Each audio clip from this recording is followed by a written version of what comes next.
Welcome or welcome back. It is your girl Brandy, and I'm back with another book review. This month, in the month of May, is Latino Books Month. And this month, my top priority was to get at least one book in by a Latino author. Now, I have another book, which y'all can see right there, by Abby Jimenez, but I did not want to read that one just yet. I'm trying to wait until the summer truly kicks off. So this month I decided I wanted to read Big Chicas Don't Cry by Annette Chavez Macias. I think I'm saying that right. And so this book was actually a Amazon pick. I think they were offering like free ebooks from around the world, and this one was one of them. And I was like, that's perfect, because I actually wanted to read a book for Latino Books Month.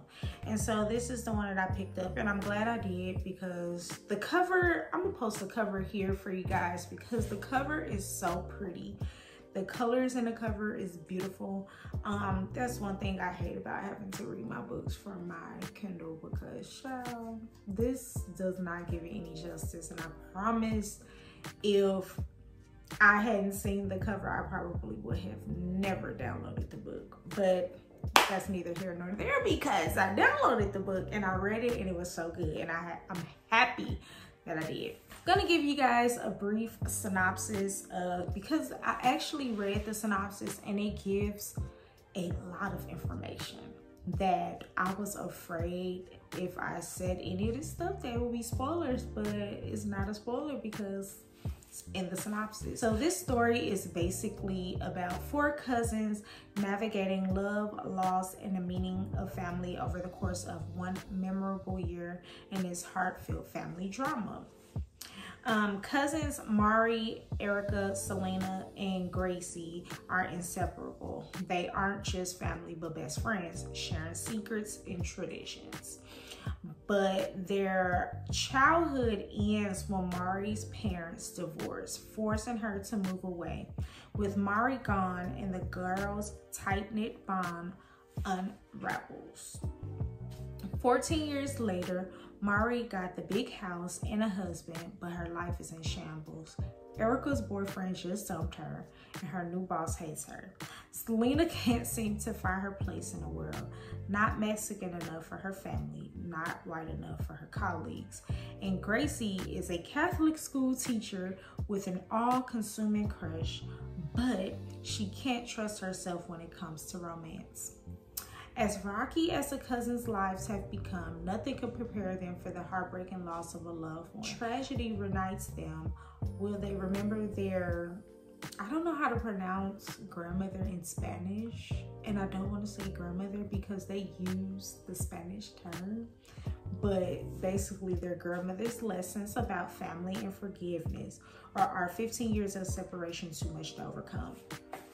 Y'all, this book was so freaking good. Like, it was so juicy. And I know in a previous video, I forget which video it was, maybe when I was talking about the birthday girl, yuck, I was talking about POVs, right? And I was talking about how I would love to see more point of views when other characters are involved. So this book was a 4 POV. It was 4. So you got every cousin side. So you got with Mari, you got her point of view, you got Erica's point of view, you got Selena's, and you got Gracie's point of view. And when I say this book was so freaking good, it was so freaking good. Because like I said, they ultimately, what happened was they made a pact. So when Mari found out her parents were getting a divorce, she was crushed. She was a little girl, she was crushed. And they made a pact under their grandmother's lemon tree that they will basically stick together forever no matter what and be best friends. And so Mari's parents' divorce ended up finalizing, and they were separated because obviously when parents are divorced, the kids go with one parent. So they were separated and they hadn't seen their cousin in 15 years basically. So in the span of 15 years, they start to drift apart. Everybody is becoming adults and they are experiencing life and having their own life drama. And you guys, the book was just so freaking good. Like, I just kept reading, kept wanting more, and I had to text my sister-in-law and I'm like, listen, I gotta vent because I got some stuff to say about this book. I just really loved it. What else did I put on here? So basically, what the synopsis says, I put down here too. So I put a cousin pact promise was made under a lemon tree to basically stick together no matter what. They all go through life and experience things that impacts them individually and spills into the way that they love and bond as a family. So this book is really about family bonds, and I really love that because it was a palate cleanser for me. Especially when you're reading just so much thriller and so much romance. So if you're looking for a book that talks about family and family bonds and cousins and sisterhood or best friends, then this is the book for you. So when I wrote little bits and pieces about the characters, however, I just read that in the synopsis, so I'm not going to go over those characters. What I can say, they definitely all got their happy ending in this book. So it's nothing like tragedy or anything like that happening towards the end of the book. They do experience death in their family. However, I really loved how everybody did get their happy ending. It's just one of the characters' ending wasn't so much happy for me. However, it was truly a happy ending.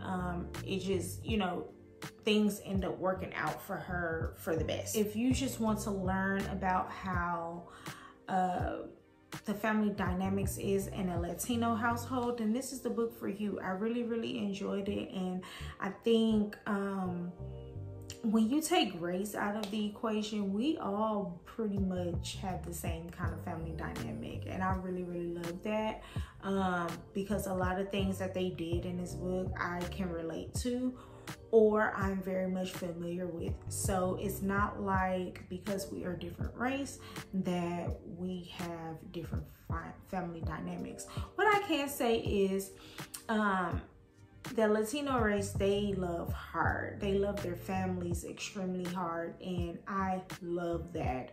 I mean, they are very close-knit, and so other, you know, race, they can love their families too. But what I've noticed about Latino,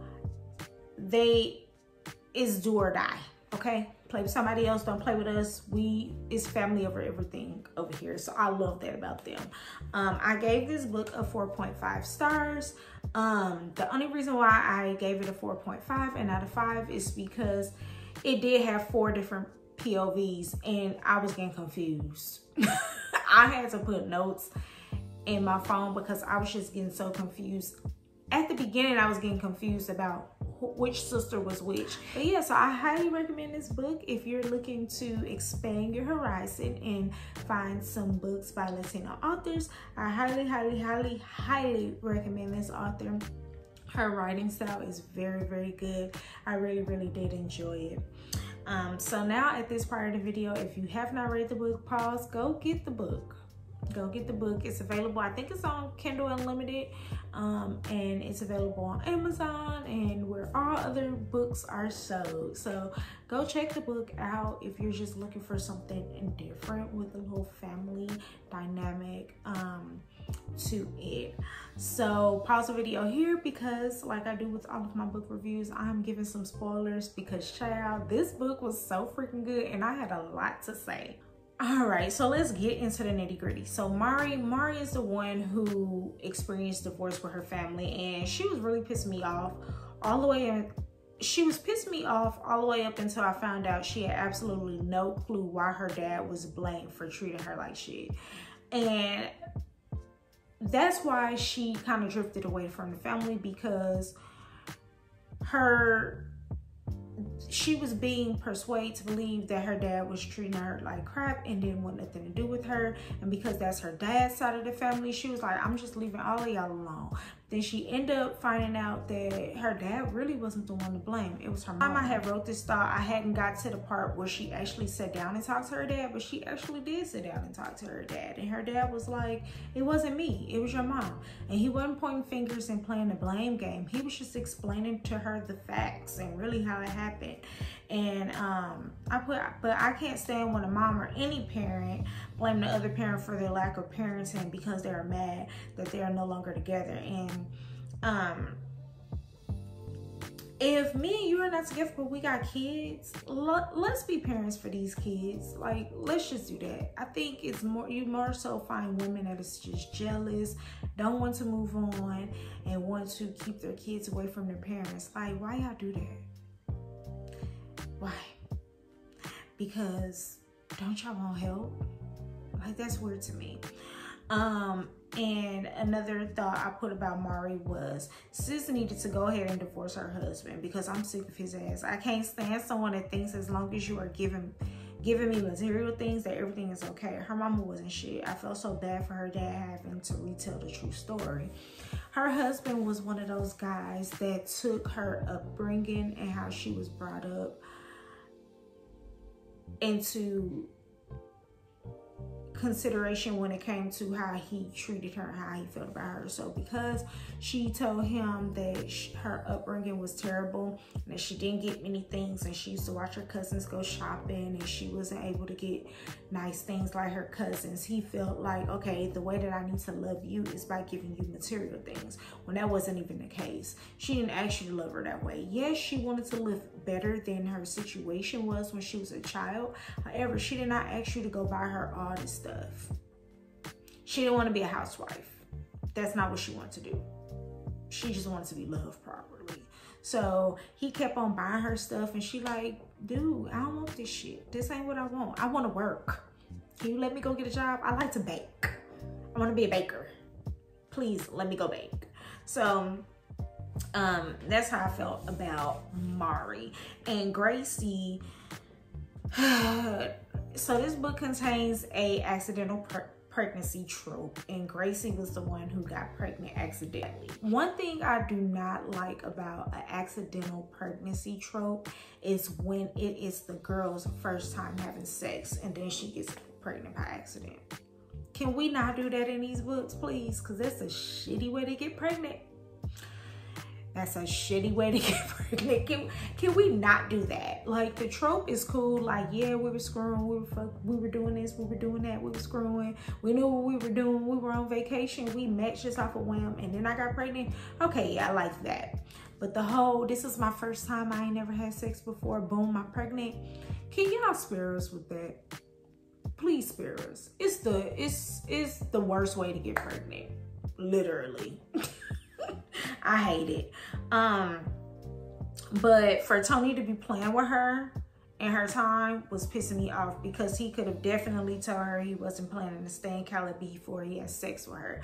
So Gracie never told him that she was a virgin. She just had sex, and that's how she lost her virginity. Like, she never verbally told him that. And Tony was her coworker, and the reason why they were so close-knit together is because they were planning a fiesta. So they were on the same planning team, and they were forced to plan a fiesta for their school, and they got close, and they were liking each other a lot because they were seeing each other a lot outside of work to plan for the fiesta, and they ended up falling for each other, obviously. However, the way Tony had got to her school, because Tony was a new teacher, he was looking for a job. He just was looking for a job, and the job offered him the opportunity, and he took it. But that's not the opportunity he really truly wanted with his degree. But he took it because I still needed income. And so he had no plan to stay in California, because that's not where he wanted to be career-wise. He wanted something better career-wise. He wanted to make more money career-wise, but the Catholic school offered him a position. He needed the money, he took it. However, he never shared that information with Gracie, so he left her in the blind when it came to that. And to me, I felt like he allowed her to fall in love with him and gave her no information on his true intentions, especially when it came to his living arrangements. And so because he did not share that information, he had sex with the girl. And I just felt like you could have told her, hey, I'm not trying to be here. This is just a fling. Like, if you're okay with us just being friends with benefits while I figure my life out, then that's cool. But he never shared that information with her. And so she lost her virginity to him, gave it up to him because she felt like he was the one. And ultimately, he wasn't the one. Then she ended up getting pregnant. And then, I mean, he was trash after that. He was like, I don't want any kids right now. I'm trying to figure out what I want to do with my life. And I don't want to take care of no kids.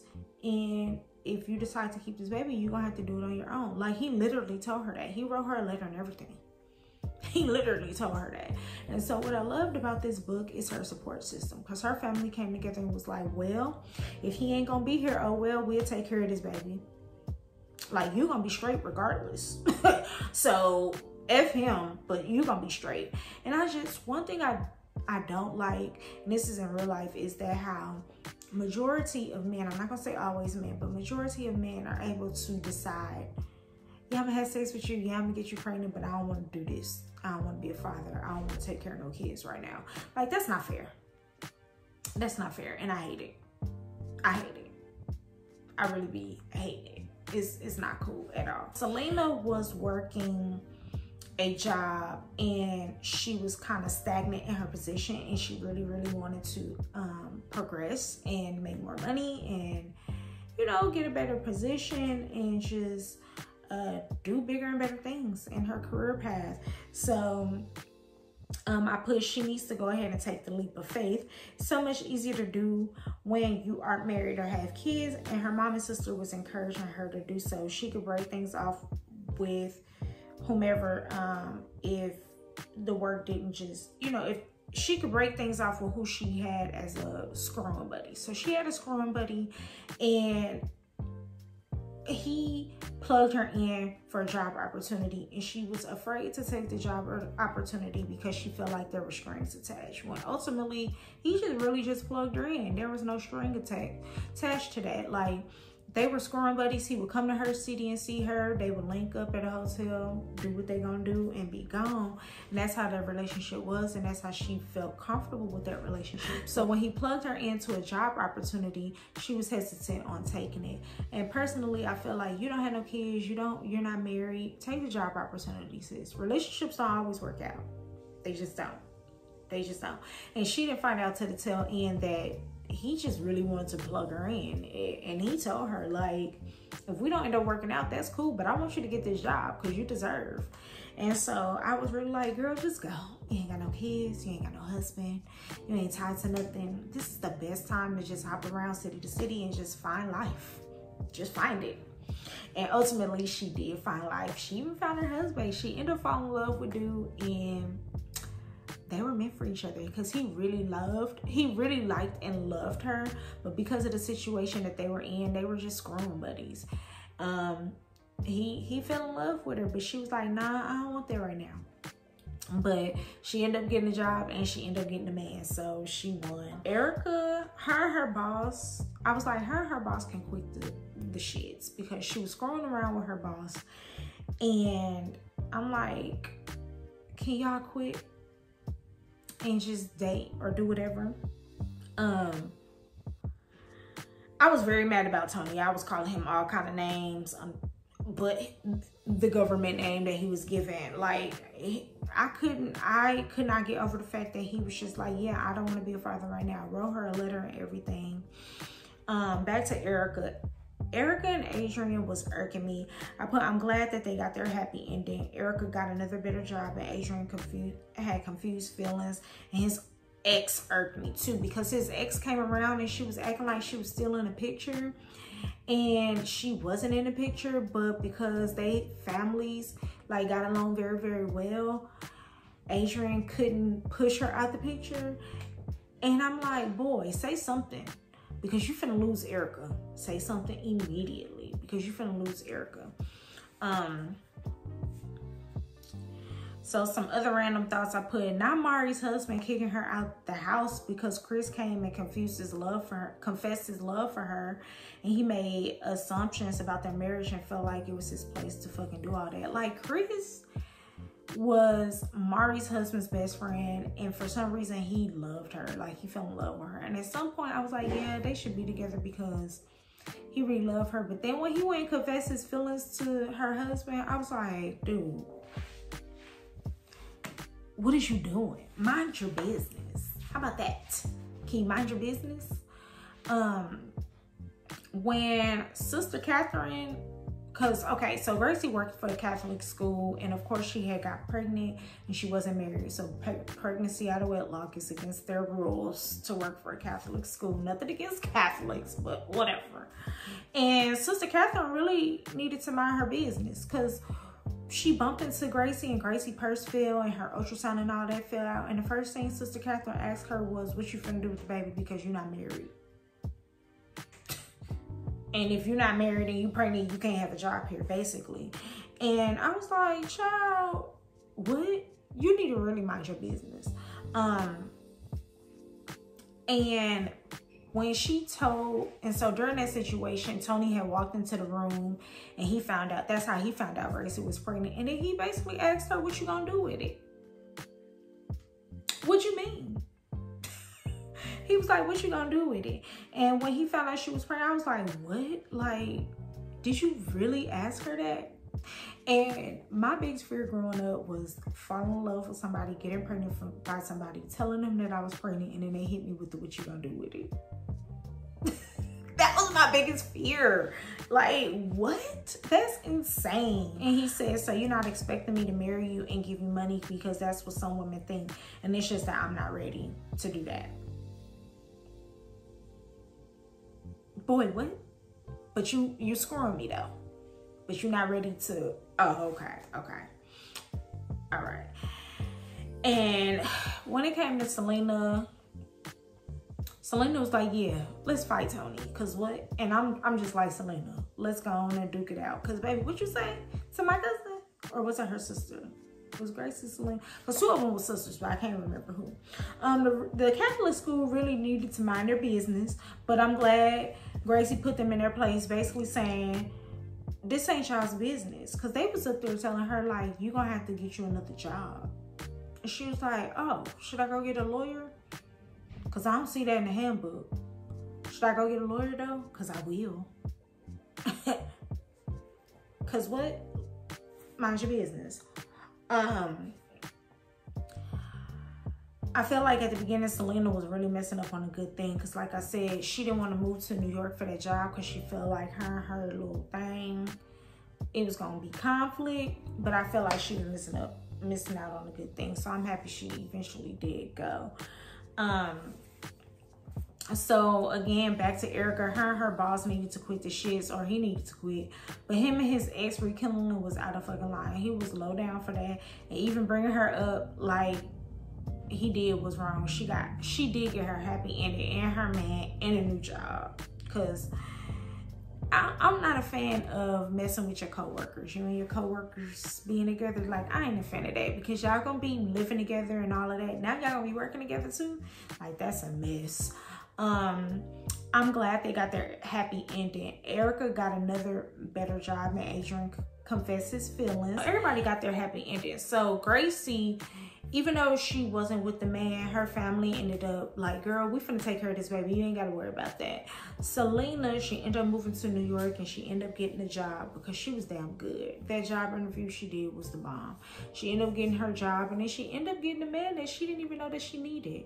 Mari, I felt like her and her husband was gonna get back together. I can't really remember her happy ending. I can't remember it, but I know it was good. And I just feel like everybody got their happy endings. The only happy ending I wasn't so excited about was Gracie's, and it was because baby girl lost her virginity, got pregnant, and dude was like, nah, I don't want to do this no more. So she didn't get her man, but her family ended up helping her. So I guess, child, I guess. Some quotes that kind of stuck out to me. I had 3 down here. The first one says, sometimes you find the strength to do what scares you most. If you believe your life will be better because of it. Logic doesn't always win arguments. Sometimes you just have to accept that no matter what you say, you can't change minds. And it never hurts to ask for help, especially from the big guy, aka Sky Daddy, aka God. Okay, so y'all, I really love this story. I highly recommend it. Again, I gave it a 4.5 stars. Check the book out. It got some tea in there. It got some popular tropes in there. It got some tea. It got some tea. And I feel like in this review, I didn't even scratch the surface, because I'm trying not to give the story away, because I really, even if y'all do listen to the spoilers, I still want y'all to read the book. So comment down below and let me know if you read this book. Let me know if you will read this book. And I don't know. That's all I got. And that's all I got for this book review today, you guys. So make sure you like, comment, and subscribe. Give this video a big thumbs up. And until next time, peace out.